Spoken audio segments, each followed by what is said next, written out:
Welcome to tonight's Artist Talk on the Walls and Politics, the second in the series of Artist Talks presented in conjunction with Bronx Calling, the Fifth AIM Biennial. My name is Angelica Pomar, and I'm the Education and Public Programs Coordinator at the Bronx Museum of Arts. Before we begin today's conversation, I would like to share a few quick announcements. Bronx Calling, the Fifth AIM Biennial, is currently on view at the Bronx Museum of Arts through March 20th. Our admission is always free, but we ask that you reserve a time ticket on our website, bronxmuseum.org. The exhibition, Bronx Calling, features a work of 68 graduates of the AIM Fellowship, a program within the Bronx Museum's Education Department that offers professional development resources to early career artists residing in New York City. Founded in 1980, AIM consists of intensive series of professional development seminars and network building activities designed to help artists strengthen and sustain their art careers. Please note that this talk will be recorded and available on our website. And following the initial discussion with the panelists, we will then move into a Q&A where you'll be able to submit questions to be answered via the Zoom Q&A function, which can be found at the bottom of your screen. And with that, I'd like to pass it to the AIM Biennial's curators, Eva Mayabal-Davis and Ian Coffrey. Thank you. Thank you, Angelica, and thank you everyone for attending, and the artists and our moderator tonight. I'll be introducing them, but I just want to let you know before that there's one more conversation in the series, Ecological Stories and Journeys, which will be on Wednesday next week, February 23rd, if I'm not mistaken, at the same time. So please go to bronxmuseum.org and register if you're interested in attending. That will be moderated by the artist Jessica Siegel. So turning to tonight's talk on the walls and politics. Politics have been a resonating theme in the Bronx Calling Fifth AIM Biennial, and that is whether we mean it personally, as a larger social, generally. We're going to hear from three artists tonight on their work, speaking to these moments of solidarity and the conversation around these moments that have really become or come to the forefront during these last couple of years. So I am going to turn to first Gabino Castelan, who is an interdisciplinary artist who lives between Florida and New York. He holds an MFA 2017 and a BFA 2012 in painting from Hunter College. Castellan's work is currently on view in Bronx Calling, and selected group exhibitions include Slowly Arriving at the Kunsthaus Baseland in Basel, Switzerland, and Borimex Arrancame la Vida at the Clemente Soto Vélez Cultural and Educational Center, New York. Castellan received the Foundation for Contemporary Arts Emergency Grant in 2021, the Christoph Marian Stiftung Zeislin Bustani Scholarship in 2020, the Children's Museum of Manhattan Artists and You Award, and previous residencies include Atelier Mondial, the Children's Museum of Manhattan, Skowhegan, and he's an alumnus of the 39th AIM Fellowship Program at the Bronx Museum of the Arts, so 2019. The next artist, Maggie Hazen, is a New York-based visual artist from Los Angeles who has cultivated a diverse artistic practice, which includes sculpture, video, collage, and performance. She is the founder of the Columbia Collective, where she collaborates on projects with young incarcerated artists at the formerly titled Columbia Secure Center for Girls in the Hudson Valley. Hazen's work explores themes of resistance and healing in a cinematically real world of violence through complex images, videos, and sculptures that merge mythology, technology, and advocacy. In the past, she has made work which involves altering the narratives of video games, virtual military training simulations, and sporting events by collaging them with our own personal footage or interacting with them through performance in order to disarm hypermasculinity and violence.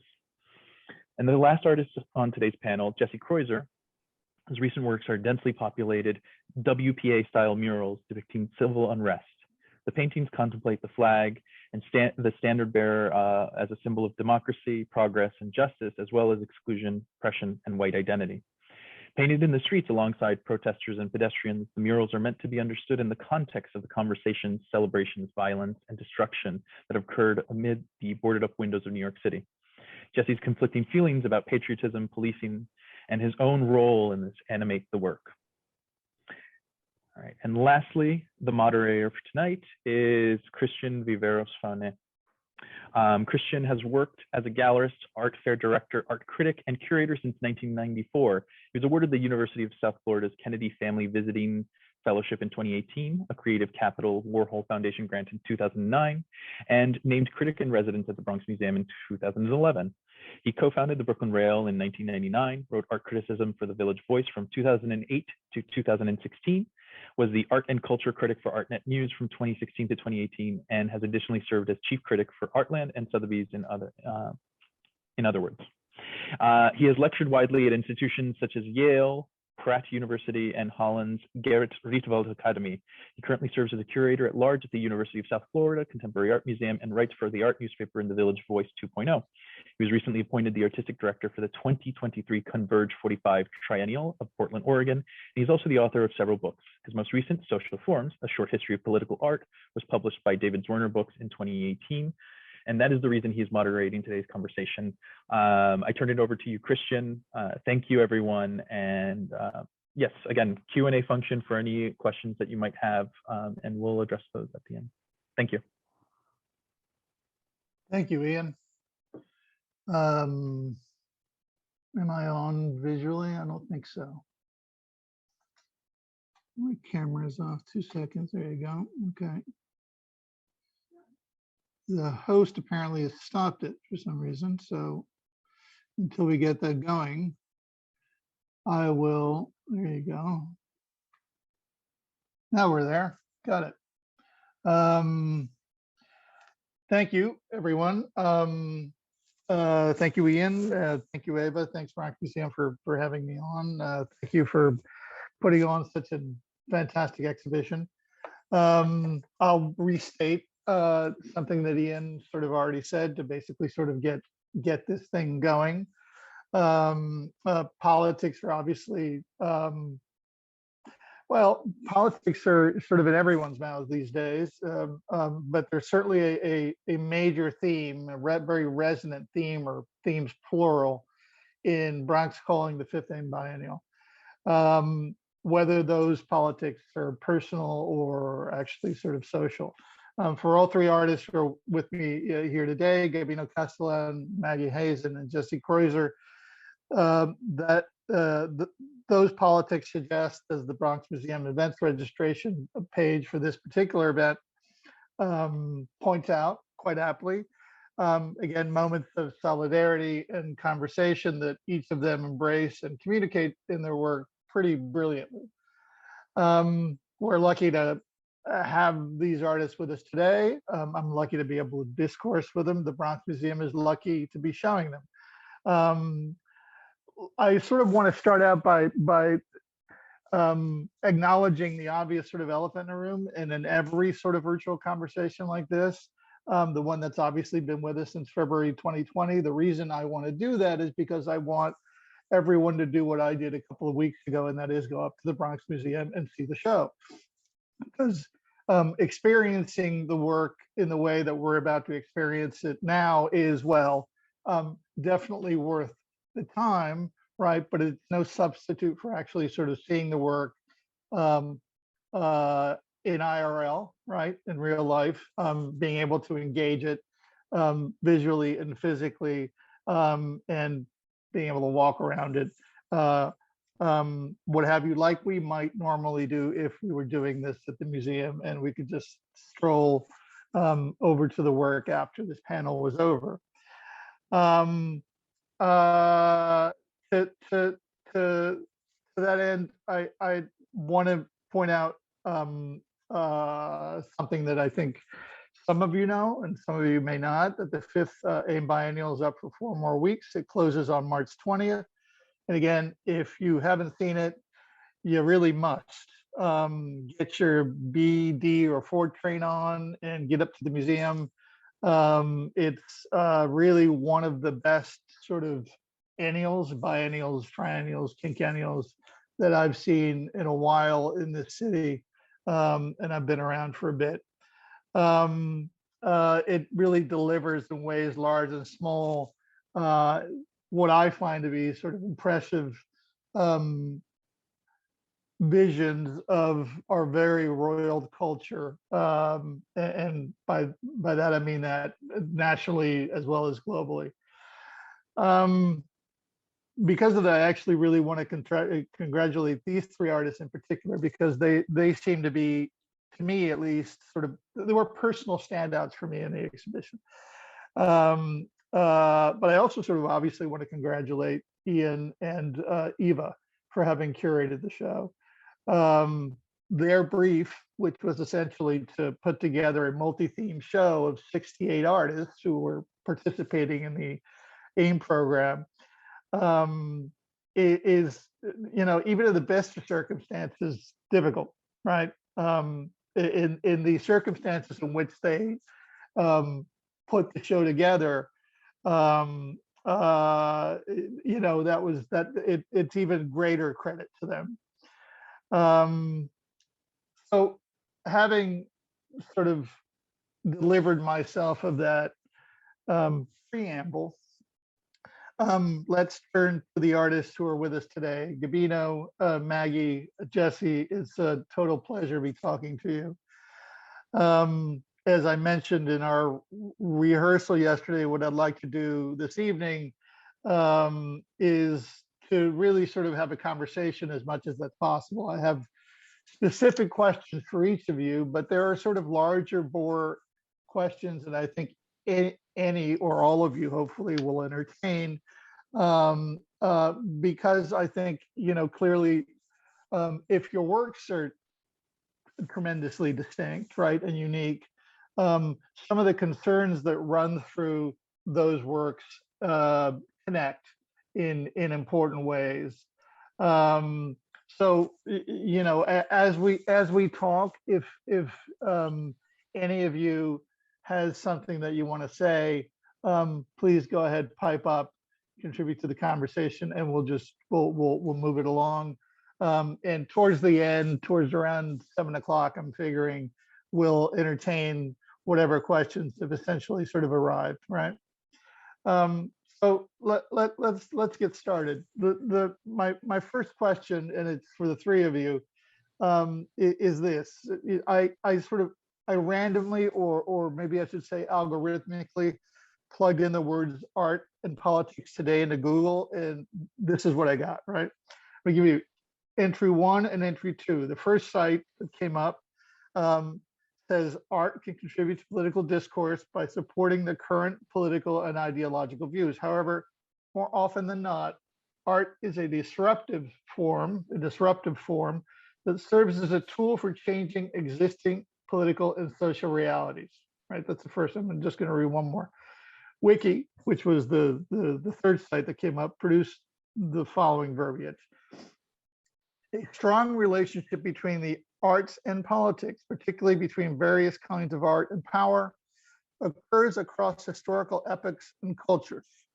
As they respond to contemporaneous events in politics, the arts take on political as well as social dimensions, becoming themselves a focus of controversy and even a force for political as well as social change. Now, here's the question, right?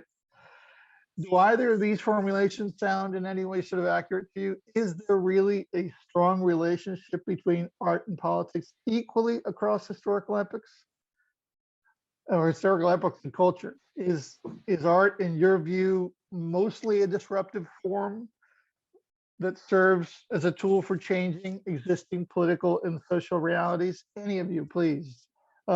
Is the relationship between art and politics equally strong across historical epochs and cultures? Jesse, you're on there first for some reason. I can see you. You go. Yeah. So it's obviously a very complex question, but yeah, I mean, I think the answer would be no. It's not. It couldn't possibly be equally. I'm losing track of each of the questions, but I don't think. Yeah, I mean, if you look, art for a very long time was I mean, religious art is not meant to disrupt. It's not meant to change the political discourse or something. It's was meant to do something totally different. Maybe, you know, even to reify the status quo. I think it also depends on what we mean by art.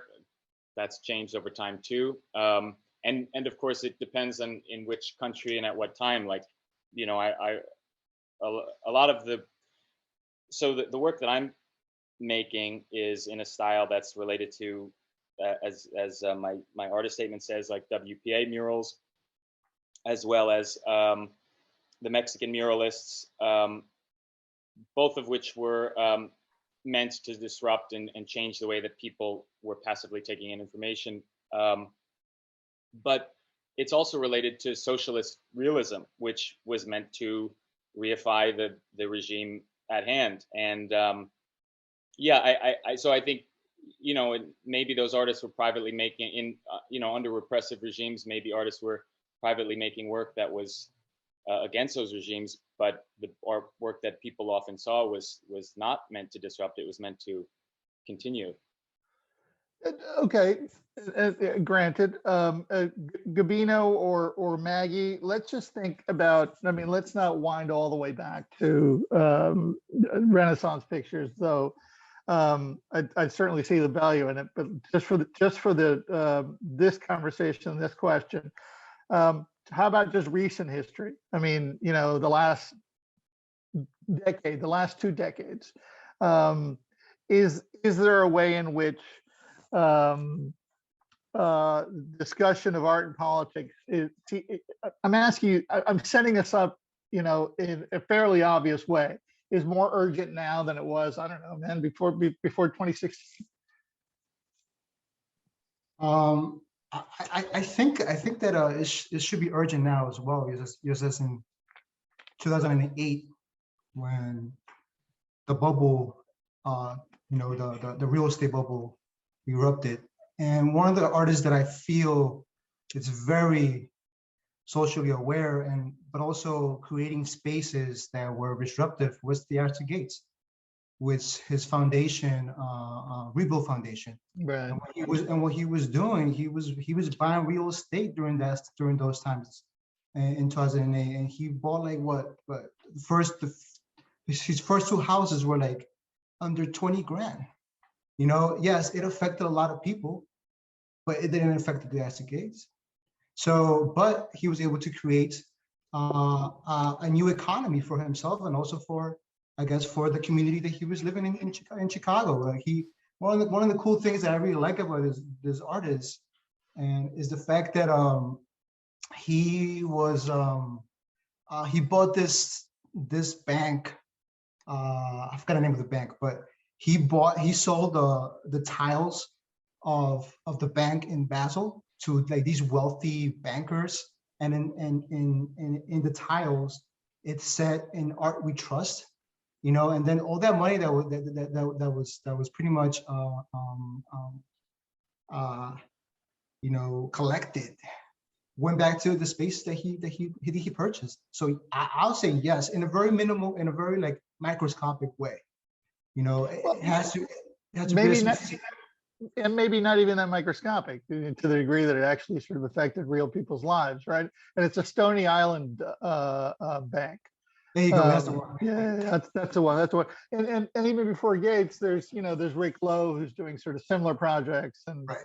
and Joseph Beuys. But I guess what I'm trying to sort of get at is that, like, there are periods in which this stuff, whether it's Joseph Beuys in Germany, founding the Green Party, or coming up with the idea of social sculpture, or Theaster doing this, I actually forgot when he actually sort of started the Dorchester project, which is the larger thing. But let's say it's right about when the subprime mortgage crisis basically hit, right? Or what seems to me to be sort of like a significant rebirth, which I think all three of you are directly reacting to. There are epochs in which people are talking about money, right, and how to make it, and then there's epochs in which people seem to be talking more about, for example, social justice. Maggie, what's your take on this? Is there is there a period that you remember in American art that you'd actually sort of rather blink and forget about, and then other periods in which you get much more interested?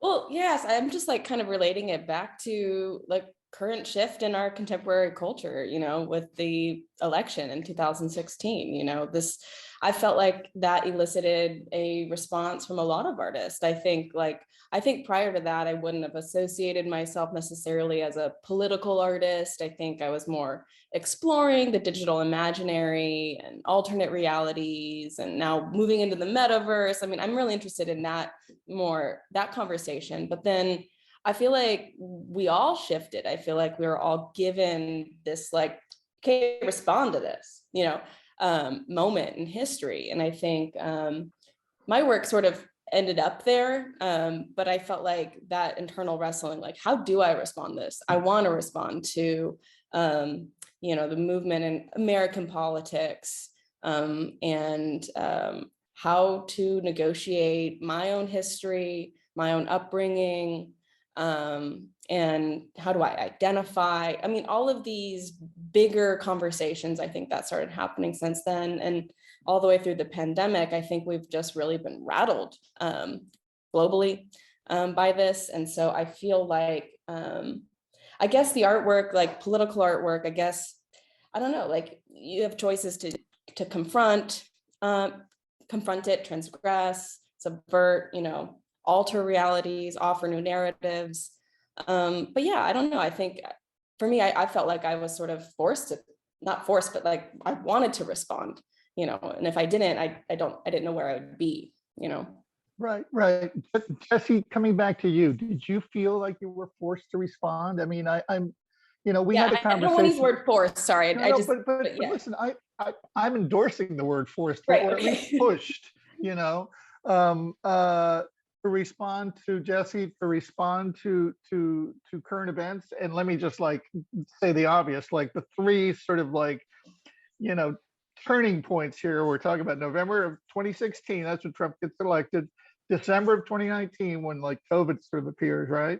And then May 20th, which is, you know, George Floyd's murder.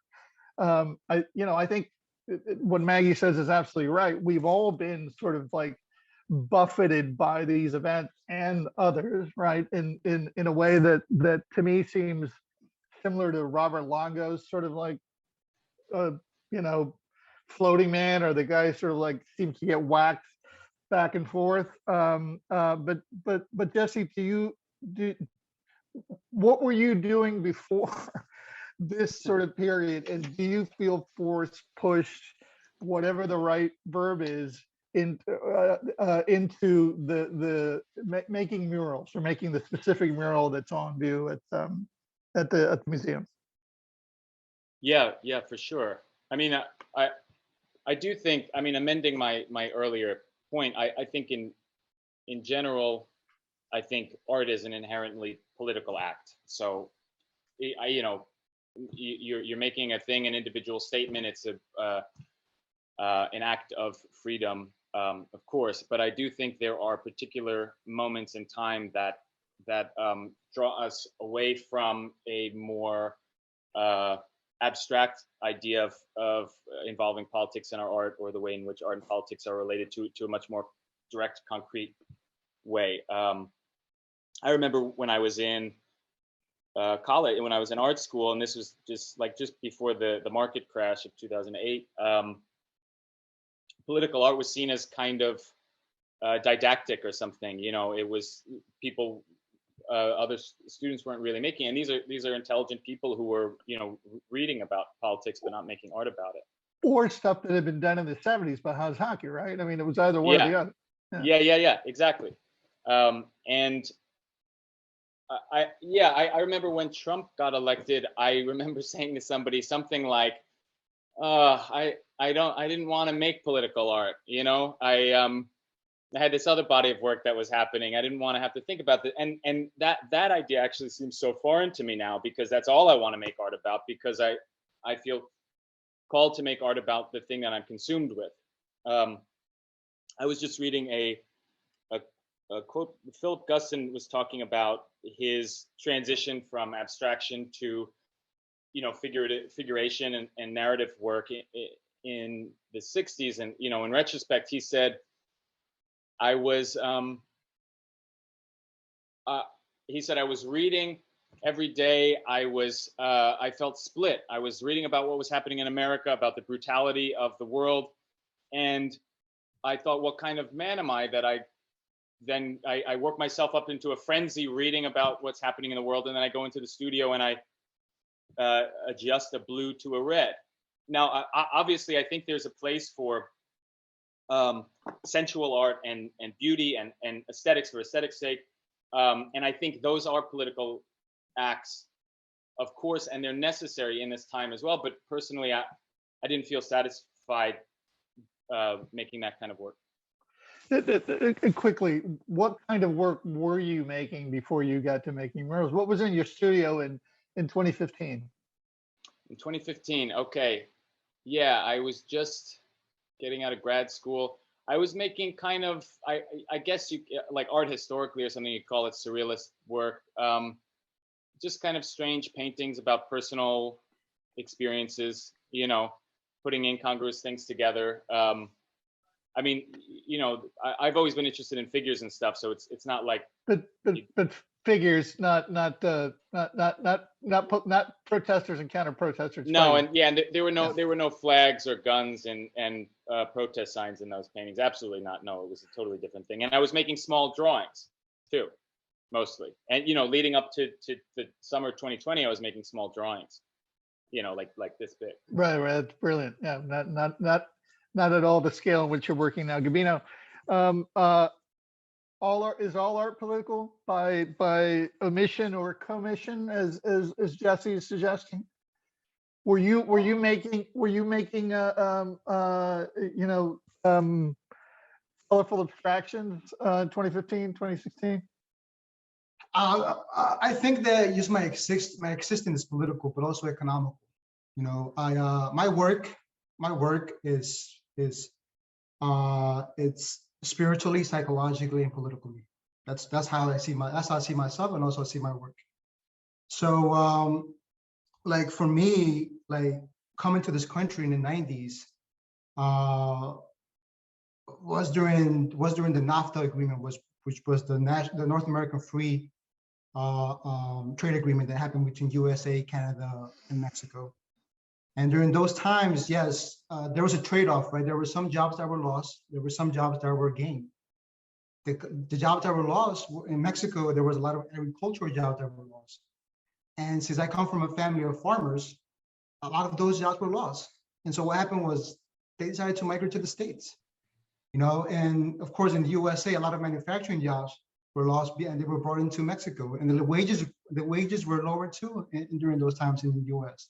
So to answer your question, is fundamentally my core is political, spiritual, and psychological. And it always was. It always was. So you're, in a way, maybe the times caught up with your work. I mean, I think all three of you are clearly I think the website says early career artists. You're young artists, essentially, right?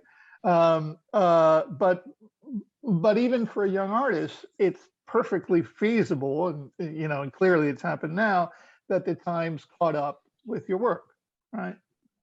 I think that these times made me think clearly, especially during the pandemic.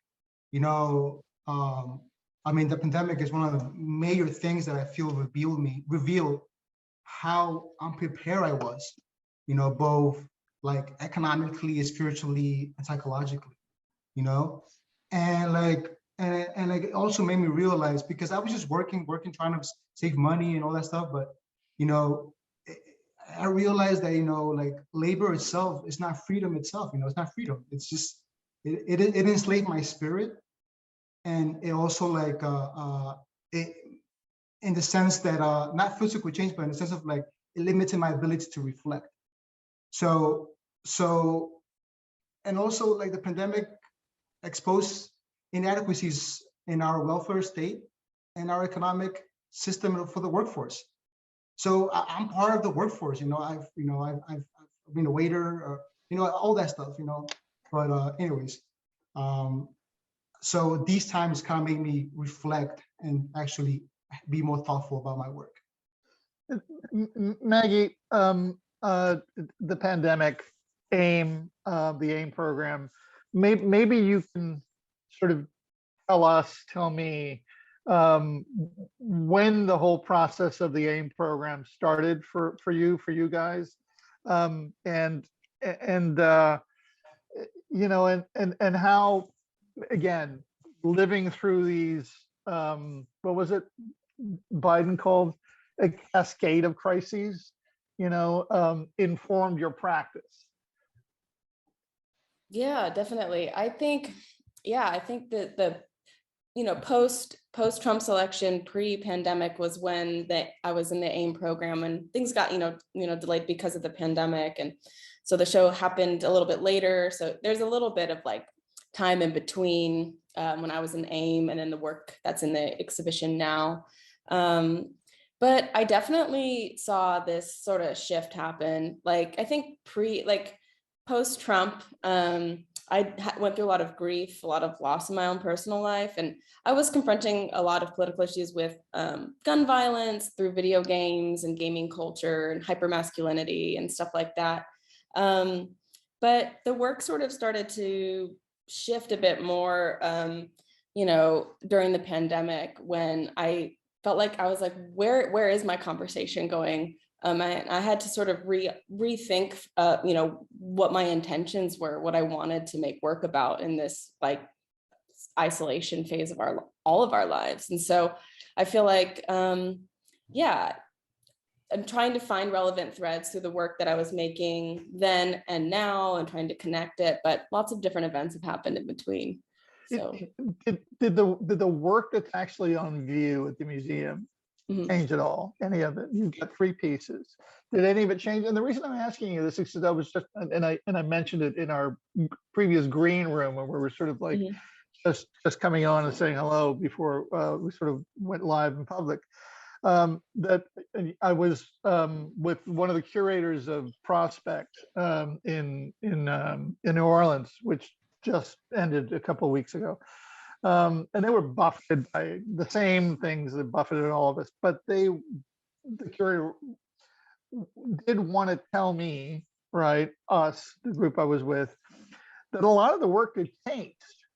I mean, the actual pieces had actually changed. There'd been an initial idea, right, that folks had dialed into, I don't know, in 2020, that by the time the show was unveiled in late 2021 had actually significantly changed the actual work. Did that happen to you with any of those 3 pieces? No, not the pieces on display. Those didn't shift as much. I mean, the work that I'm doing now with the young incarcerated artists at the Columbia Secure Center, now titled the Brookwood Secure Center, has been changing just because of the nature of the work is right now collaborative, and the pandemic has really, made it hard to collaborate with some of the incarcerated artists. But yeah, since 2019, that's when I sort of fell into this project, sort of miraculously or sort of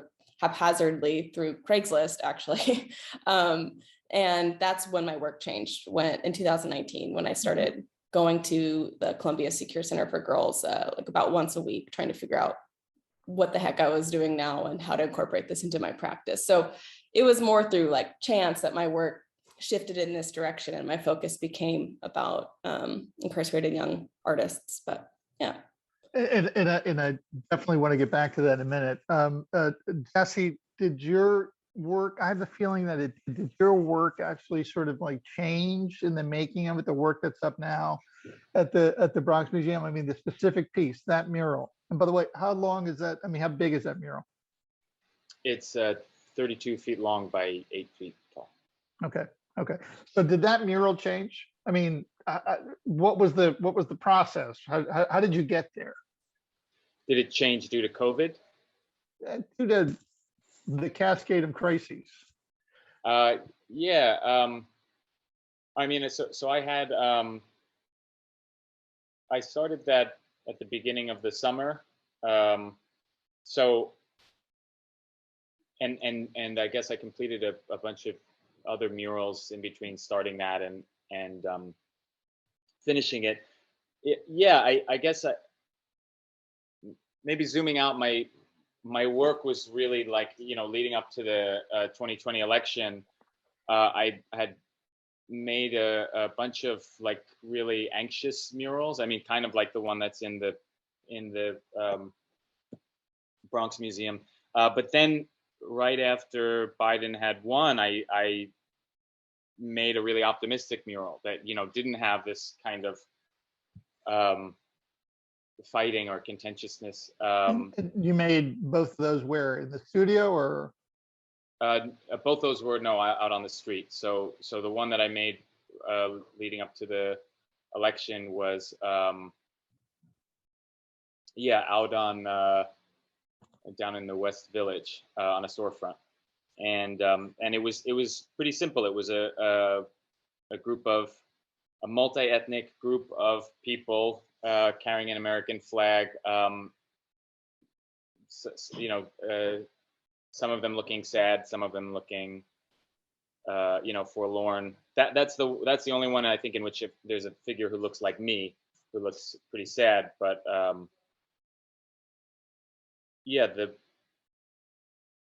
I don't know what it is. I mean, maybe this is departing from. Go ahead. Depart. Something I actually would like to ask you, Christian, is that mural that's not in the slideshow that was shown in the beginning, and I leave it out of, if I'm applying to something or showing work, because there's something that seems almost trite about a optimistic painting that's related to politics, and I don't know exactly why that is, but I found it was very popular among people who were not in the art world, but I have the sense that it's there's something that people find off about it or off-putting about it within the art world itself. Maybe it's the overt patriotism too. But I guess the question is, do you find that there is, in political art, the best of it focuses on a negative thing that needs to change, as opposed to celebrating some kind of, as I'm asking it, I can see probably what the answer is, but. Well, one of the answers is I'm the one asking the questions here, but, Right. but Sorry. no, it's all right. It's all right. I'm just joking. But the other answer is, I think, look, come to think of it, I do think that there are non-socialist realist murals, for example, and those are by default optimistic, right? That manage to be, both effective or beautiful or what have you. I'll have to scramble through the old mental log to try and think of a case study that works, and I'll try and do that before the conversation is over. But actually, since we've got you, let's start to sort of drill down on the works that each of you presented, both in the slideshows, but more importantly at the museum. So one of the things that I'm impressed with, that sort of stands out as an enigma for me, is that you're working within clearly an especially slow medium, right, with the painting, but a sub tradition of it, obviously mural painting, which really hasn't gotten much of a hearing, or a viewing in the States, never mind New York, since really the Works Progress Administration, and Nelson Rockefeller's basically sort of censoring of the Rivera mural over at Rock Center. So I guess part of the question I sort of want to ask you in the most bold-faced way is, what possessed you? I have, well, just that. How did you go from essentially making those small drawings, right, to this larger things, this larger set of images, one of which we have at scale right behind you. Yeah, yeah. How did I go from making these small drawings to these big paintings? Well, I think first of all, I've always been interested in political art. You know, back when I first saw Goya's like Disasters of War, and I have always I've always loved the Mexican muralists more and more increasingly. You know, just in an unrelated way, I was looking at Rivera's work a lot before this cascade of crisis, as you said, and what changed, I think. Well, I guess I'm in painting in this specific style. It's not just about trying to reference some particular art historical thing. You know, most people I think won't recognize, you know, where this style comes from. I think that for me to paint I think one of the reasons that those muralists were painting in this way is that it's a great way to make a painting. You know, it's there and to tell a narrative. You're working with like stylized realism. So there's a particular narrative, but you can make design and composition, you know, front and center, so that a person's eye moves across it. It's especially working in black and white. It's necessarily bold and high contrast and eye-catching. And I think it. Yeah. Excuse me, pardon my interrupting you, but I'm sort of thinking about you at graduate school, right? Yeah. Or coming out of graduate school, and I'm finding it difficult to believe that when you said I want to do some mural painting, there was a professor or two there that said, "Yeah, that's a great idea. Go ahead and do that." It seems to be yeah. Oh, you mean that they weren't interested in? They wouldn't be interested. My in assumption is that you would probably find few adherents to, or little encouragement. Maybe sure. I'm wrong. Yeah. Well, when I was 5 years or so out of grad school. I think. Sorry if I confused that timeline before. When 5 years out of grad school, I think when I graduated in 2016, when I was first started painting these murals. But yeah, I don't know. I mean, I've never let the lack of enthusiasm of professors get in my way before. I was in grad school in particular. I was doing my own thing and not really paying attention to what anybody was telling me was a good idea or not. Well, that's well done. That's exactly what you want to do. When someone's telling you not to do it, that's probably a good idea to re-examine it. Let me just in terms of the work that is at the museum. What are we depicting here? Are we depicting January 6th? What's the melee? And if you want, like, let's just go ahead and dial up an image or two. Yeah, let me bring up something. What's the ruckus, as it were? Hold on. And then what do I go? I go to share screen.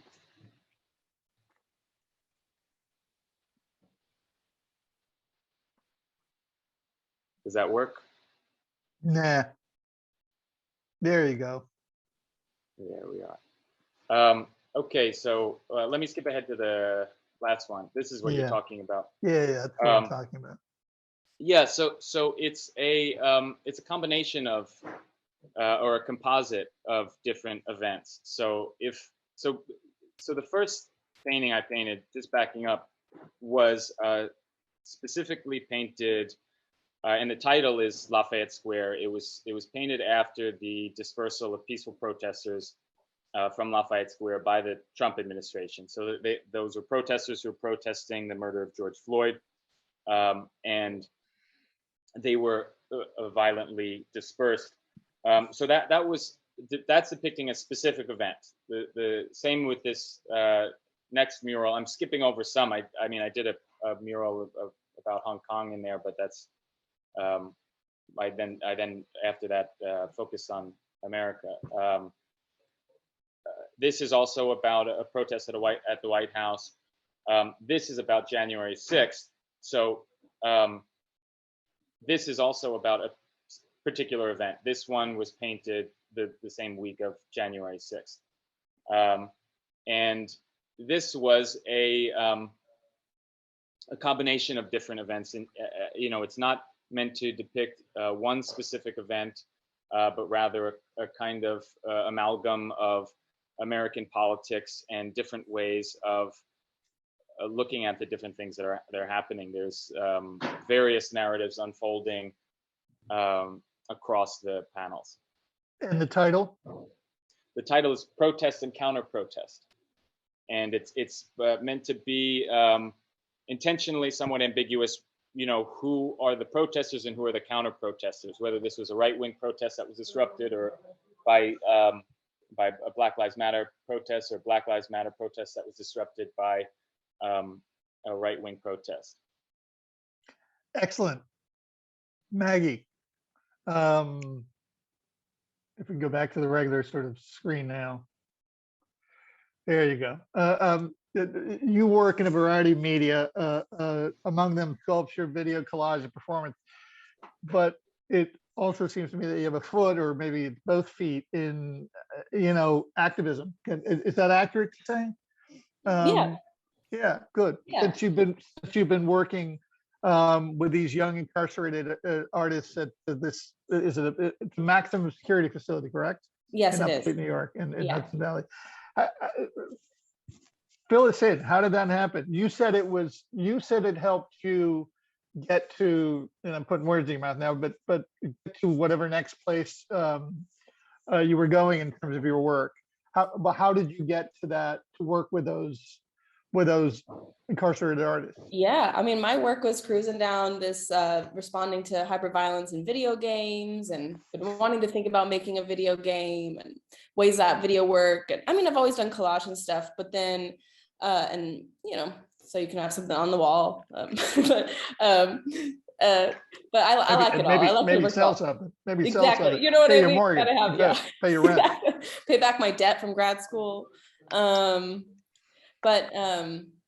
Yeah, anyways, no, I was cruising down a path, and then I sold my bike on Craigslist. I met this guy named Bob, and Bob saw my email, and then, under your email, you write your name and then your website and, what you do, whatever, your little handle. And guess he clicked on it, saw my artwork, it said, that looks cool. Hey, I work with incarcerated youth through the Office of Children and Family Services. Been there for 20 years.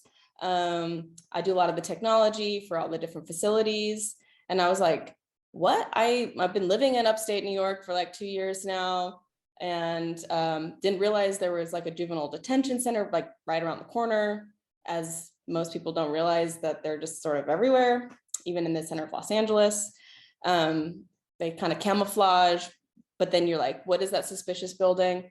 Anyways, Bob, asked me to come maybe speak to some of the youth, or because I am also a professor at Bard, and so he was like, this could be cool, But I was like, well, I mean, I would first like to speak to some women, start there first. And he's like, oh, okay, there's one up the road, the Columbia Secure Center for Girls. So next thing you know, Bob's escorting me through double barbed wire fences into a maximum secure center while he's wearing like a Tigger tie.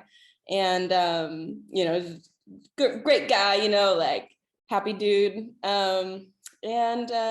I met with the director of education there, and I said, hey, like, I feel like we have potential to maybe do something. And I sat on it a while and said, like, do I have time for this? What do I want to do? And then it sort of has just evolved into building some really cool relationships with young students, artists, humans who are currently locked up. And so I, have had to sort of negotiate what this looks like in my practice, because I'm trained, in the academy of being this solo artist, in the studio, no pain, no gain, like not making any money, survival strategies. But, I was like, what if I co-authored something? Like, what if I actually mentored somebody and or mentored a group, or, where could this go? Like, what would it look like to co-author and to come under a younger artist and involve them in my practice and make it this cool space. And so that's sort of what's been happening and evolving for the past couple of years. But we've, gone through different routes, particularly having to deal with the power structures of the institution of mass incarceration.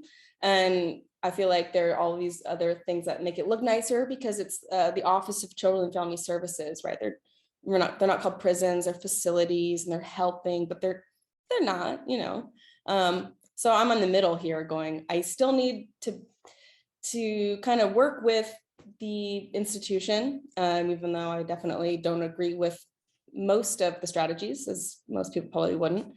But then going, how can I help change a narrative, or like, what can I do other than really advocate for the voiceless? I'm not allowed to share their names. I'm not allowed to show their faces. So how do we work around this and kind of help create a space for their identities to be explored, understood for themselves outside of their offense? I asked DW the other day. She was like, yeah, they wrote I'm a menace to society, on my parole portfolio. And I was like, no, that's one narrative, but that's, not the full story, right? She's like, no, it's not the full story. So who else are you, And I want to make a space for you to share that to others. So that's brilliant. Can I ask you, are all three pieces that are in the show co-authored? And no, no, they're not. So those pieces. Do you mind dialing up some of the images so that we sort of talk through them? Yeah, of course.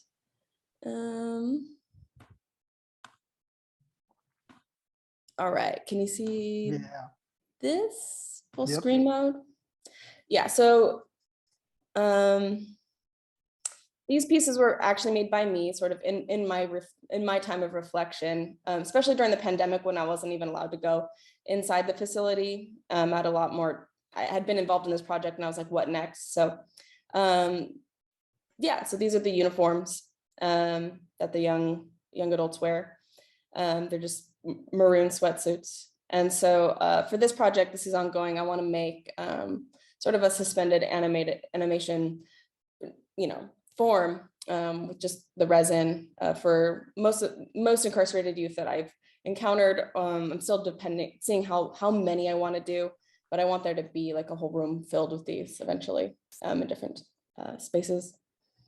And then a whole room of those sort of almost, of those bodies almost. Yeah. Right. Yeah. Okay. Yeah. Ideally. Mm-hmm. Disembodied bodies. Yeah. Yes, exactly. Yeah. And then these are called the contraband bags. So when I was first allowed in, I was given a clear bag, that you'd bring to a concert or whatever. And I'm dying to know what's in there. Yeah, all sorts of things: sunglasses, gum, hair clips, fake eyelashes, fake nails, name it. All the stuff that are kind of used to, inform someone's identity, but that have been taken away from the young adults who don't have access to these items. I remember being inside, and one of the youth was like, when are you guys going to get me more shampoo? My hair is super greasy. And then, I would love to paint my nails, or I'd love, it's just, they're teenagers. Yeah, teenage girls. And they want to have accessories and items and, don't have access to it. So, yeah. So what is contraband? Yeah, of course, there's certain things that you don't want to bring in, but like, what's the harm in like letting them wear sunglasses outside for the day, or like figuring out who they are by trying on for themselves, which is so important to the developmental life of like a teenager, I saw a sister piece to this all the way across the country in Portland, Oregon, by an indigenous artist named Natalie Ball. It was at this place called Oregon Contemporary that used to be called Disjecta, and it was called What to Expect When You're Expecting Violence. And you can sort of, let's see, I actually made a list here. It had mask, lens, cloth, lip gloss, bungee cords, feminine pads, a knife, bear mace, yeah, et cetera, et cetera. But it just, it struck me, I don't know, the zeitgeist, Yeah.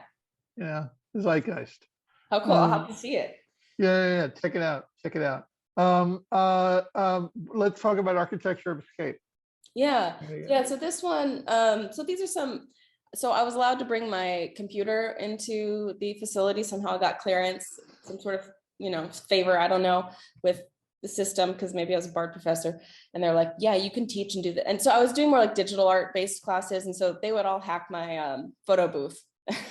take photos because they just wanted to see themselves reflected back, because they're like, what do I even look like? I haven't seen myself in weeks. And so but I kept thinking about the architecture of this space, right? Like the objects that are in a prison facility, all sort, the spaces that you occupy. I think there's just this great mystery, because you're not allowed to bring out images. Not a lot of people, all the questions I get from people are, it's like, what's it like inside, what's going on? And, I wanted to collage it because I didn't want there to be any problems with, legal reasons or whatever, but this is fine. But the aerial view, so if you see all of these pins and some of the cutouts, that's the outline of the aerial view from Google Maps of the Columbia Secure Center. So, so I'm sort of blending these inside shifting spaces and then this aerial map view with other images from the NASA space station, from the International Space Station. Because I thought about these two spaces of isolation. One's in outer space, one's on Earth, and you can't leave, or else, you just are confined by these borders. And so, what would it be like to, so it's more of thinking about the architecture of incarceration itself, the physical spaces, the psychological spaces, and sort of wanting to augment this reality. You can see one of the youth has the hearts above her head. That was her playing around with Photoshop or with photo booth or whatever. And so I wanted to shift and bend these spaces. And I was thinking a lot about augmented reality and how you can kind of add stuff to a bleak world, or a space where, there isn't a Pokemon. You can just add a Pokemon through augmented reality. And so I wanted to kind of capture that a little bit in this work and in this series. And for the benefit of the folks at home, as it were, who haven't seen the piece, live, there's a mirroring effect also in terms of the themes that you're working with, between the handmade and then, clearly the digital, the computerized, even the Google Map image, because there's a lot of pins, and there's a lot of sort of hand cut imagery. And so both of those basically sort of function together in again creating this architecture, right? This architecture of escape, as you put it.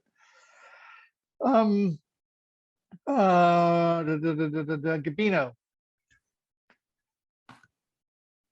Yes. So let's talk about your work a minute specifically. Obviously, you work primarily as a painter.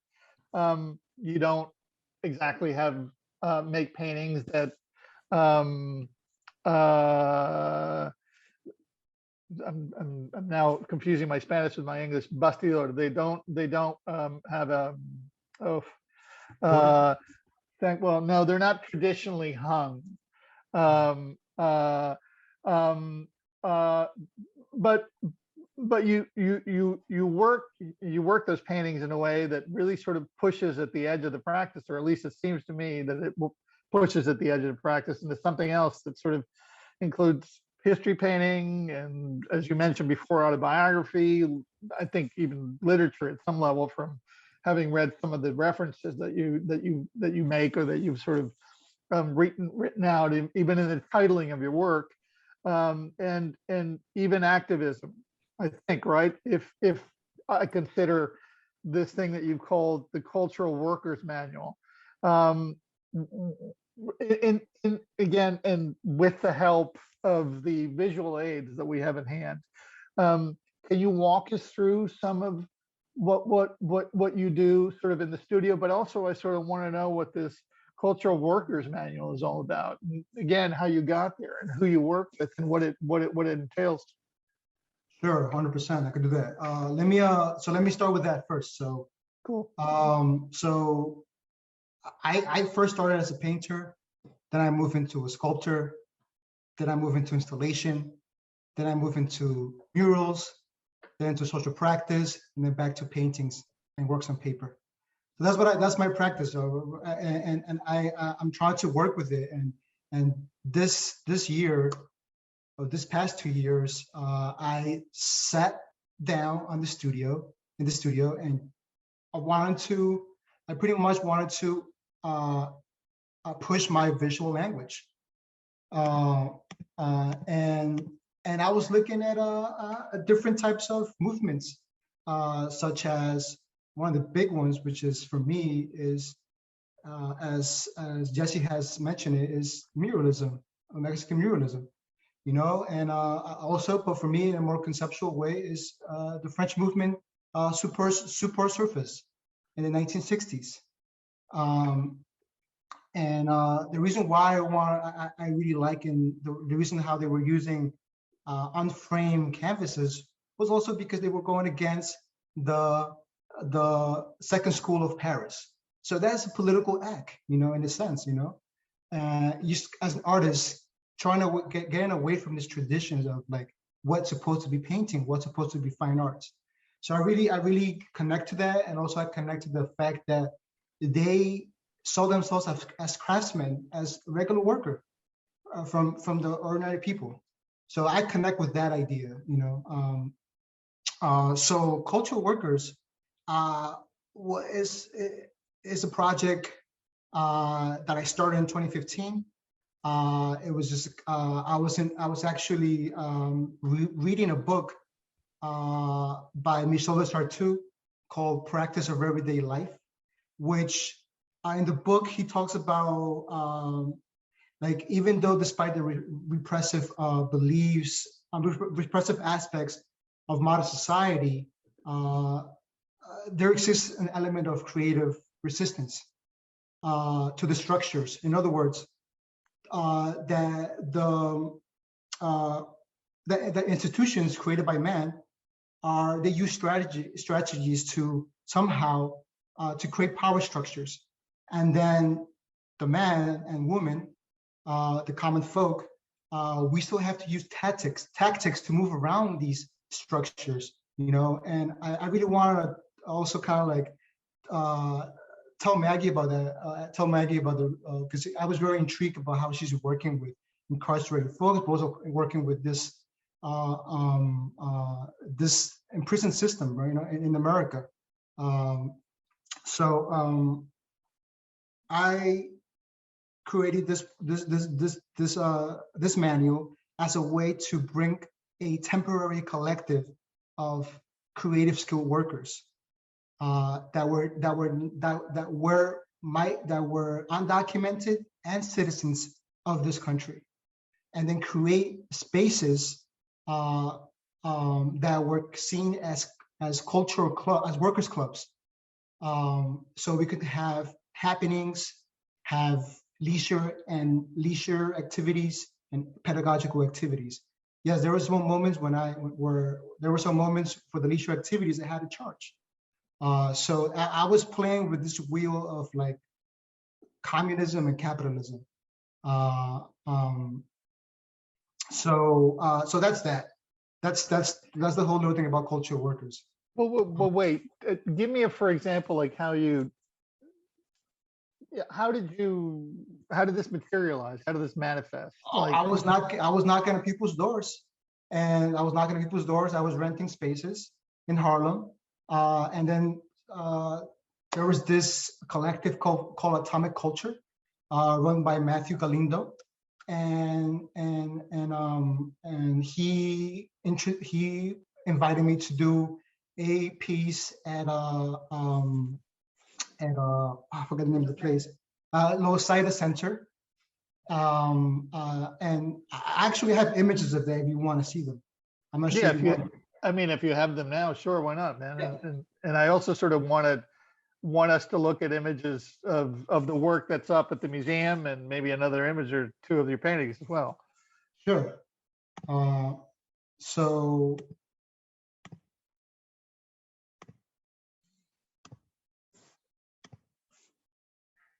this was the piece that I did at Los Angeles Center. I worked with two fellows, Kelly Lopez and Roberto Salas, and they helped me construct the piece, and also they created a mezcal tasting, and I was also selling my black bean burgers as a way to interact with the public. So these are some of the pieces that I was making before. When was this? When was the well, that one or the other one, whichever. This was 2017. So Fantastic. 2017, and this was also 2017, and then this was the place that I rented in Harlem, and for a month it was a party space. That you could do quinceañeras there, but it was not in good conditions. So what I did, I renovated it, and whenever I did my art, did all these activities in there, and then when I finished, I just gave it back in better shape. And so now that's another one. Where's that? This was for my pieces at Hunter College. That's So beautiful. I moved from like geometric abstraction. I was like doing like before during my BFA, I was doing like very like heavy,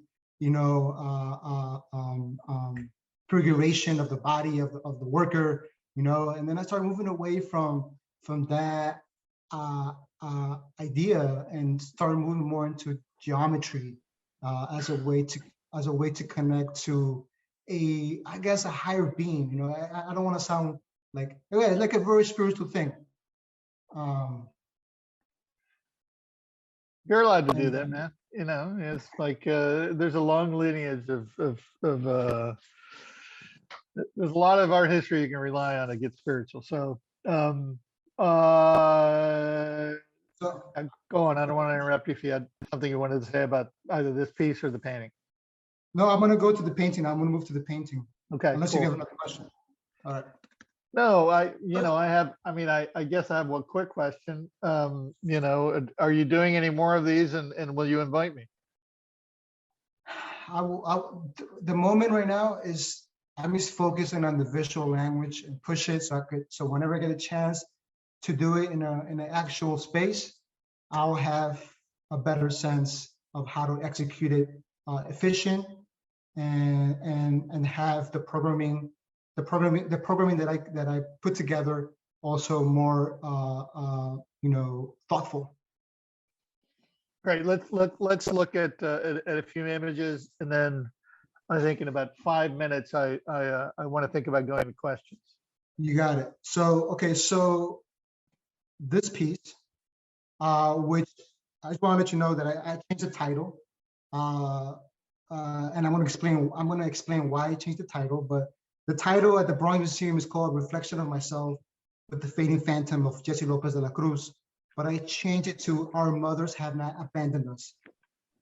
But I want to go back to this painting, this mural by Siqueiros, done in 1932, which is called América Tropical, oprimida y destrozada por los imperialismos, or Tropical America oppressed and destroyed by imperialism.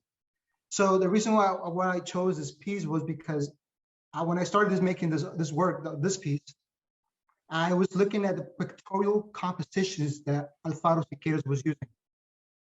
Such symbolic compositions are the central crucified indigenous figure, the Mesoamerican ruins, the eagle, and the two sharpshooters, which you can see. I don't know if you can see them. Yeah, the two sharpshooters right here. So, so I decided to, in a way, oh shoot, sorry. Where is that Cicadas, by the way? Where is it located? It was actually whitewashed in 1932 because of political ideas. It was funny. Well, what I know is that it's in Los Angeles. So what I know is that it was actually facing the city hall. So a lot of folks were like enraged by it, because like how this is the theme was supposed to show a beautiful utopic idea of what America Tropical is, but he was like, nah, man, this is not how it is, bro. I'm sorry, it's like, it's good, man. Sometimes my I mean, I was raised in Harlem, so sometimes it comes out a little bit,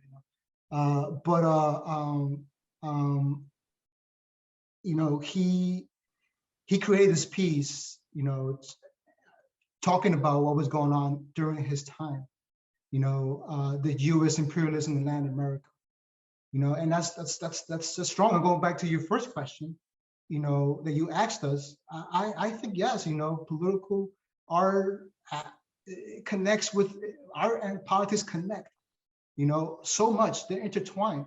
The difference, I think, is how we use it as artists. How smart we are and how to implement those ideas into, I guess, into the elites or into governments and policies, and that's tricky.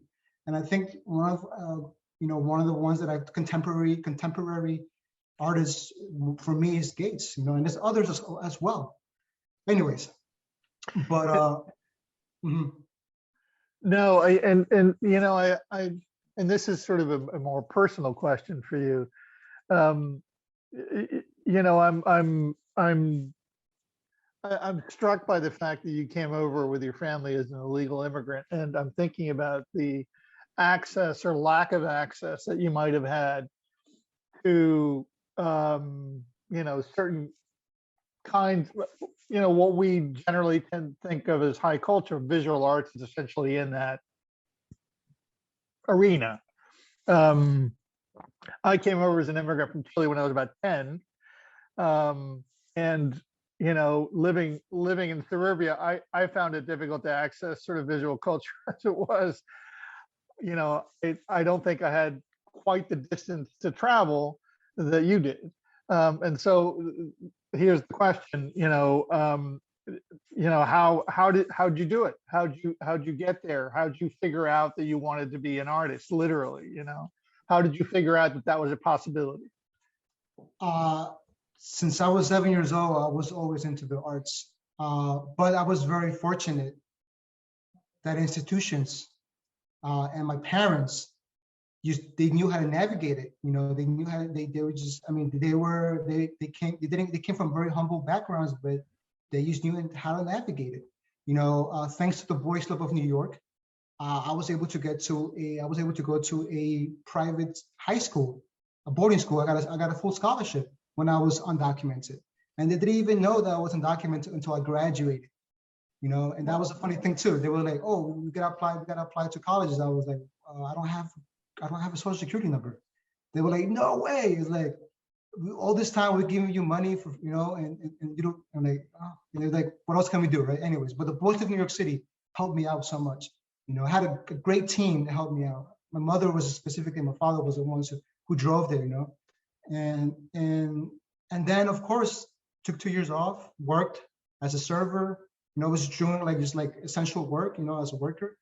And then slowly I applied for Hunter College. I got my green card thanks to the Life Act that happened in the 2000s. My father applied through his work to get a work permit, green card holder, and then in 2017 I became a citizen of this country. They used. I think it was. I think that my parents were very fortunate, and they were aware of what was happening during their times, and I want to be aware with my practice during my times.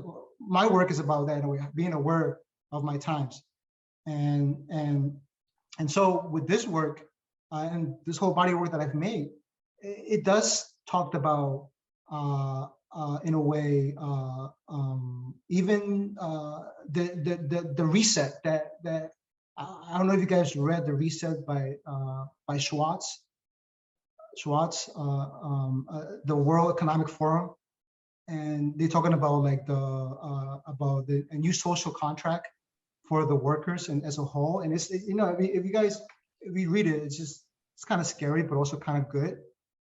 But anyways, let me go back before I start moving away from this piece. No, but the reset is noted. So go on. So there's 6 images in the scene. The first figure, which is is in chain, and that's me. And the second figure is a crisscross with a pensive look. And the third image, which is right here, is a snippet of a face of activist and farm worker Jesse Lopez de la Cruz, who lived from 1919 up to 2013. And then we have our children, and these right here are what you call them again? Floral fragments of a indigenous goddess named Huatlolupeo, which is the deity of the Aztecs, equals to the Virgin Mary of Guadalupe. So the first figure in front emerged from the golden bars and silver bars, held tilted, gazing at the viewer, exposing chain arms and legs, referencing a quote from the social contract by Jacques Rousseau. Man is born free, and he's everywhere in chains. And then I was reading this book called Conflict of Vision by Dr. Thomas Sowell, and I ran into his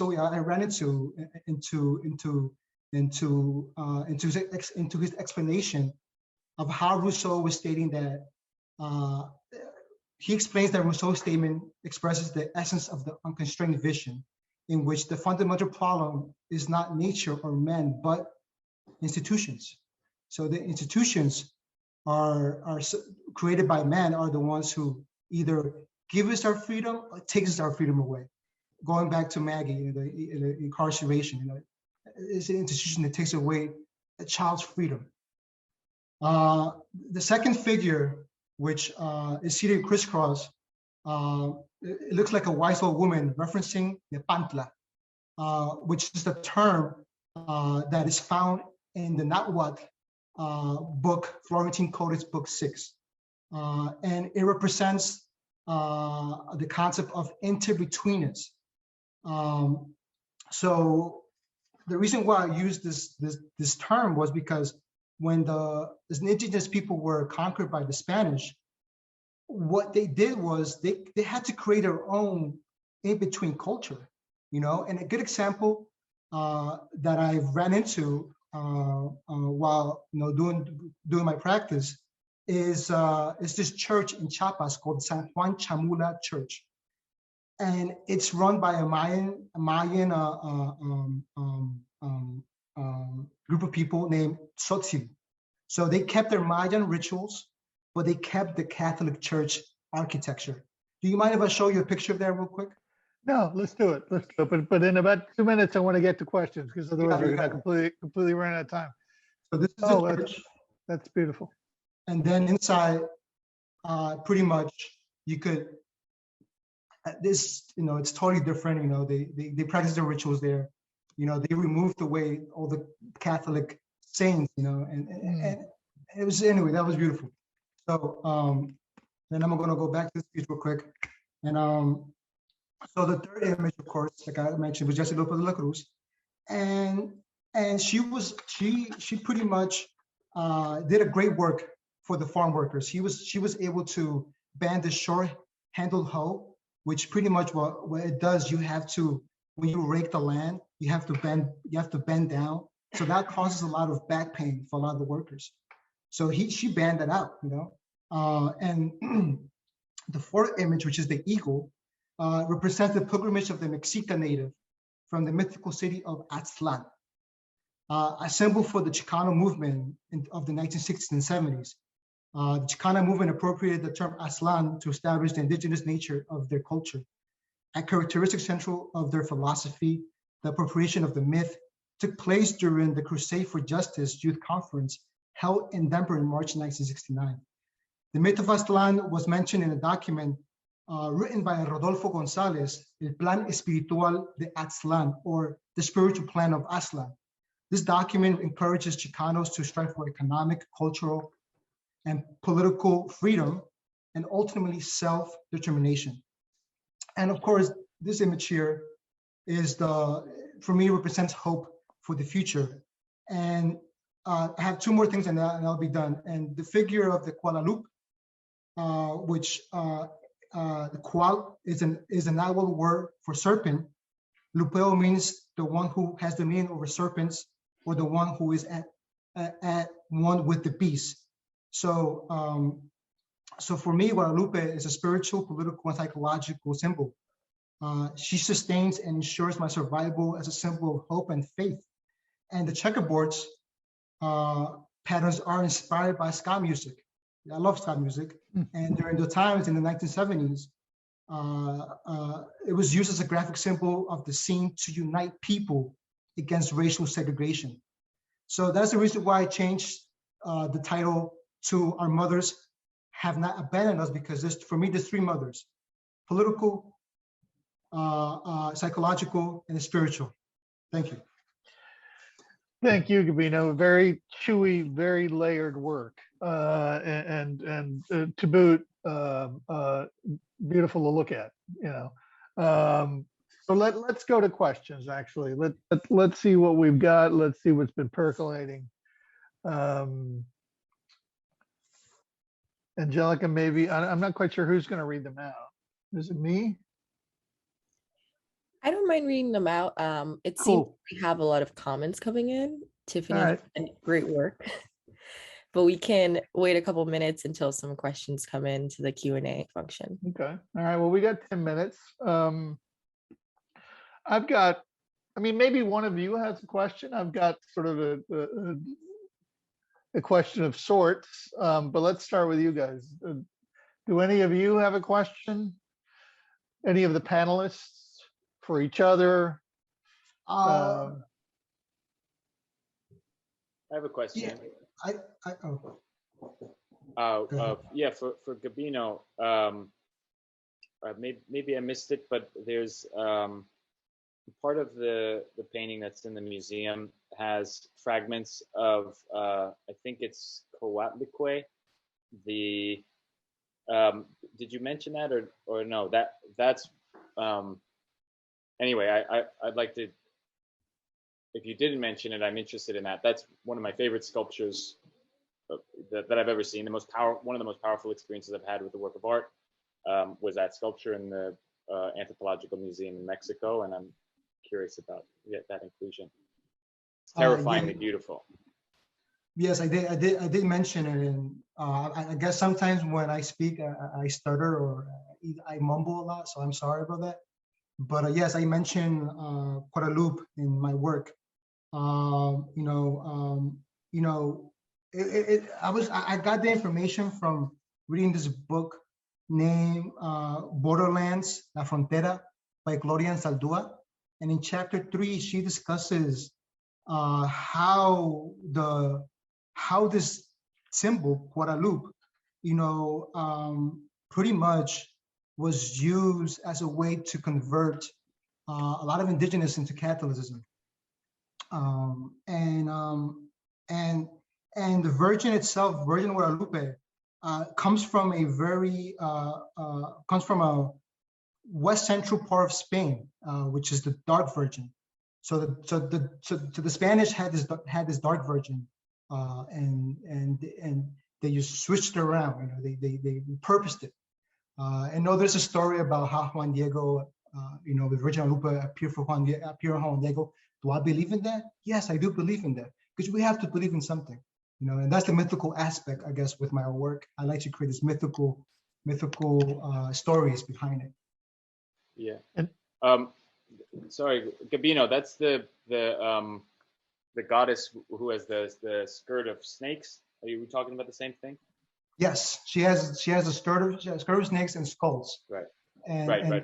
Yeah, she has a serpent face. But Right. she has other names, also Tonantzin as well. Oh, okay. Thank you. Angelica, do we have anything else? I've got a question, but Yes. So Eva asks, can all the artists speak to the materials of the current works in process? How is it a part of their politics too? how are the materials that you use? How do they speak to your process? Maggie, maybe to start with? Yeah, I feel like yeah, I think there's a little bit of a straightforwardness to the materials I'm working with, or at least the objects. The wall pieces are a little bit different. I think that kind of comes from a different space of mind that I was doing a long time ago with the wall works, but like the uniforms and the contraband bags, I feel like are of that space, of that they are the literal things worn by the incarcerated youth, the objects that are desired but considered contraband. And so I feel like just from a sculptural discourse, just letting those objects speak and kind of creating this sense of stillness or space. Yeah, it just felt like a natural transition to kind of use the objects to speak directly to you know, the work, or to the situation that I'm making work about.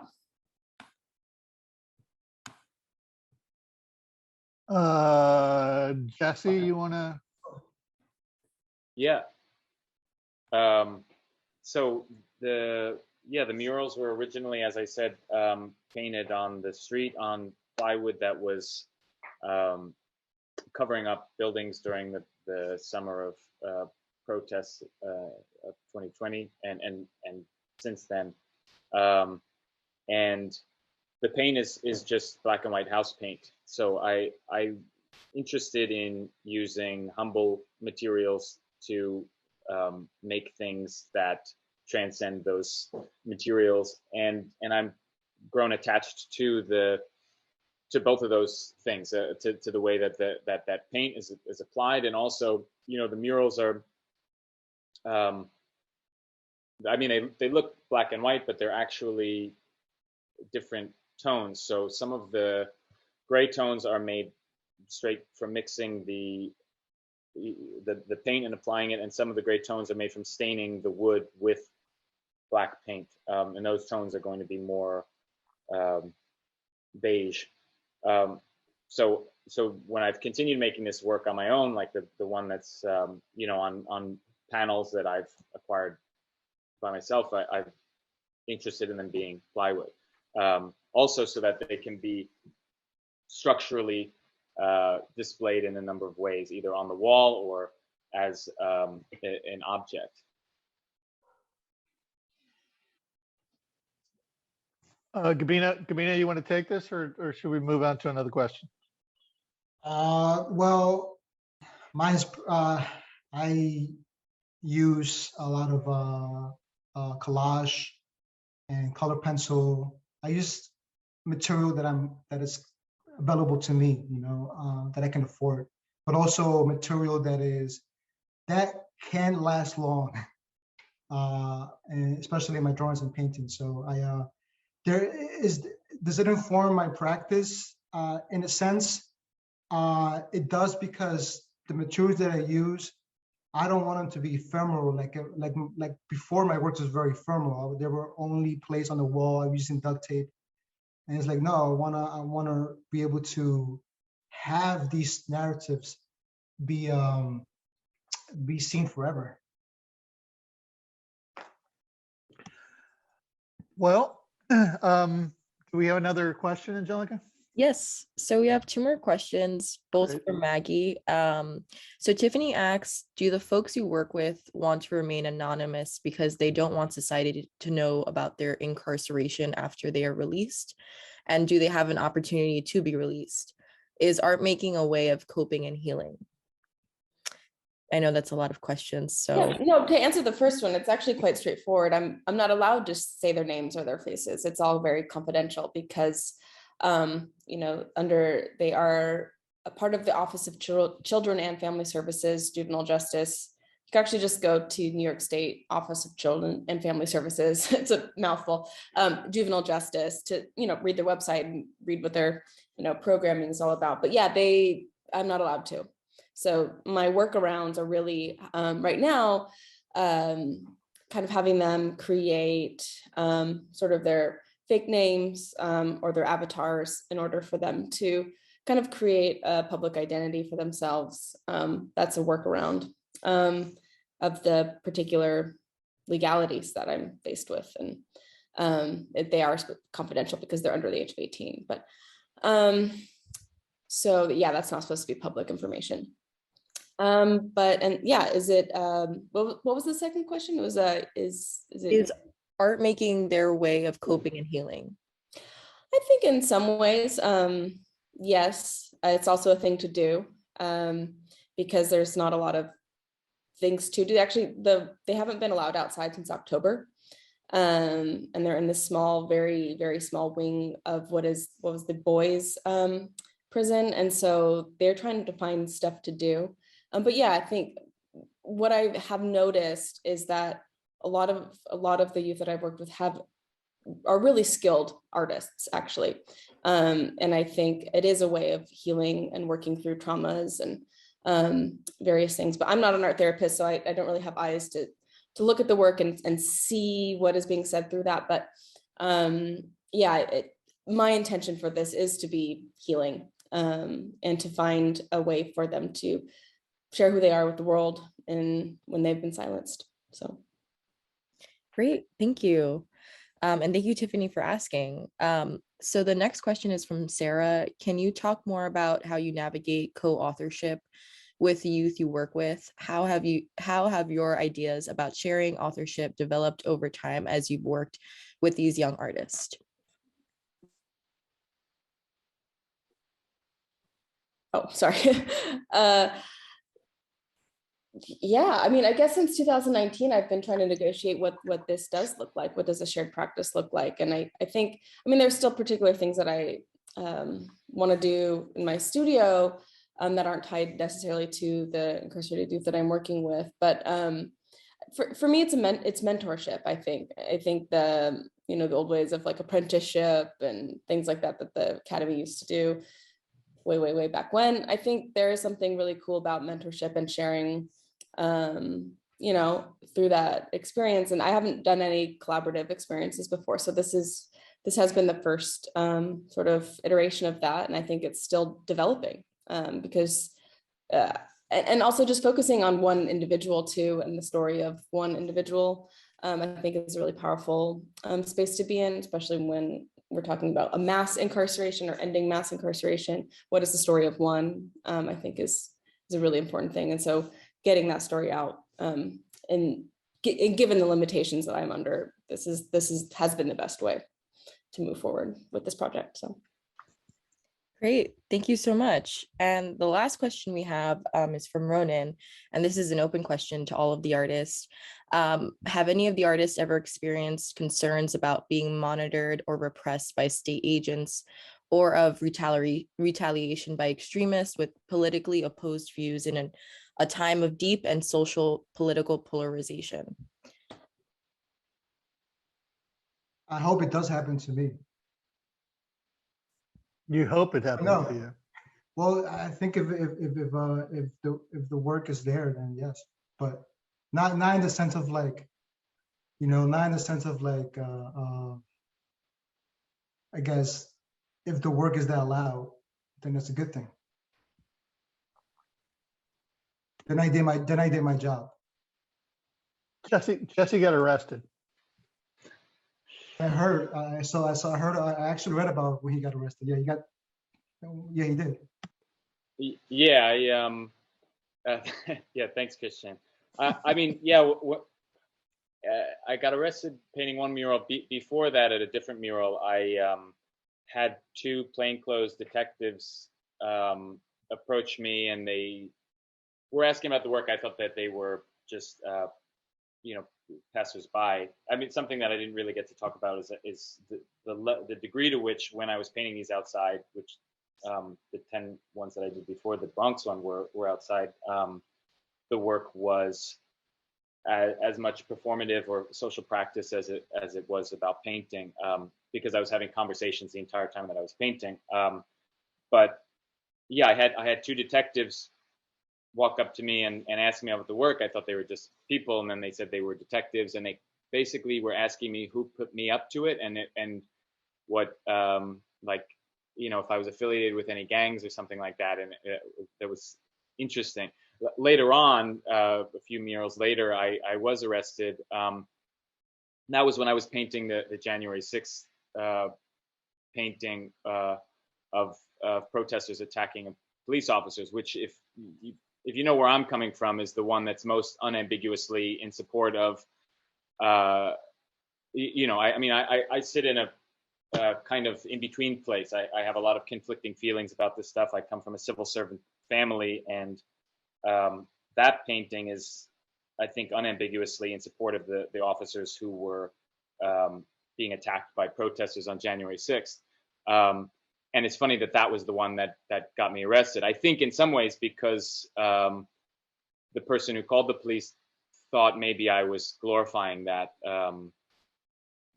thing. I didn't think that was. I thought that was clear I wasn't, but I was. Anyway, I was arrested.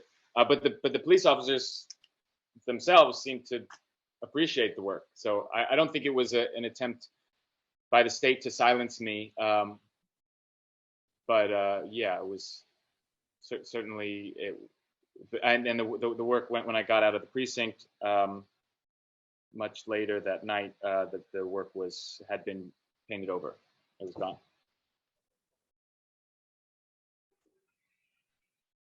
Angelica, I think we're over, and so I think that means I get to say my goodbyes, correct? Yeah, absolutely. Great. Well, it's been a real pleasure. Thank you, Angelica, Eva, Ian, Claudio, director of the museum, and really the three of you guys. It's been a real pleasure talking to you. It's been a real pleasure immersing myself in your work, which, well, you've got a real fan now, rather another big fan. So for the three of you, thank you very much. And that's me out. Yeah, thank you so much, everybody. Thank you so much, Christian, the three artists, Ian and Eva, for facilitating this wonderful conversation today. I just want to remind everyone in the audience that next week we will be having the last portion of this artist talks happening, and it's titled Ecological Stories and Journeys. That will be Wednesday, February 23rd at 6 p.m. So if you can, join us online and register for free there. But thank you again, everyone. Have a good rest of your day or night. Thank you, everyone. Bye-bye. Bye. Thanks.